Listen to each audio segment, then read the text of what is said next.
When we arrive at Mount Sinai, we quickly realize that the most important thing that's happening at Sinai is God is renewing his covenant with his people. This covenant that God is renewing is rooted in and tied to the covenant that God had already made with Abraham, which involved the covenant towards Abraham's descendants. See, the people of Israel, those who are gathered around Mount Sinai, those who have been delivered from Egypt, these are the descendants of Abraham, and so they are heirs of the promises that God had made in his covenant with Abraham. And so this covenant with Moses, it really involves kind of three pieces, and these three pieces are present in the covenant promises that God had already made with Abraham in the book of Genesis. And these three pieces are dwelling, dominion, and dynasty. You see, God had promised Abraham that his descendants would dwell with him in a land that he would give them. And see, Israel's been freed from Egypt, but they're kind of in transition to the land that God was going to give them. But God is saying, I am going to take up dwelling in your midst.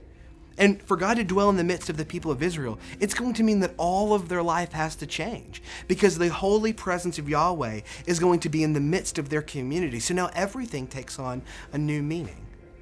But it doesn't just mean that, it also means he's going to give them dominion. Dominion over what?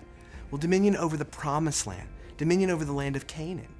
And in the land of Canaan, there are many different pagan nations who all worship false gods, are involved in a number of false practices and abominable practices.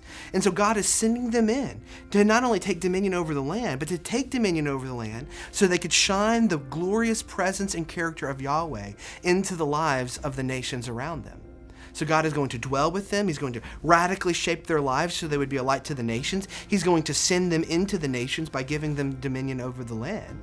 But he's also just constituting for himself and reorganizing his people, his treasured possession, as Exodus 19 says, his kingdom of priests, his holy nation. This dynasty that God has created will be different than the dynasties of the world, because it won't be full of warriors and kings. It'll be a kingdom of priests, meant to reflect the glorious character of Yahweh to the world around them. And it really raises the question for us as Christians who are also covenant participants. As we dwell with God, worshiping him, being shaped in light of living in his presence, as we go out into the world that all belongs to the Lord, into our various spheres of influence, what does it look like for us as God's dynasty, his kingdom of priests, his holy nation, his people, his treasured possession, to shine the glorious character and light of Yahweh into the world around us?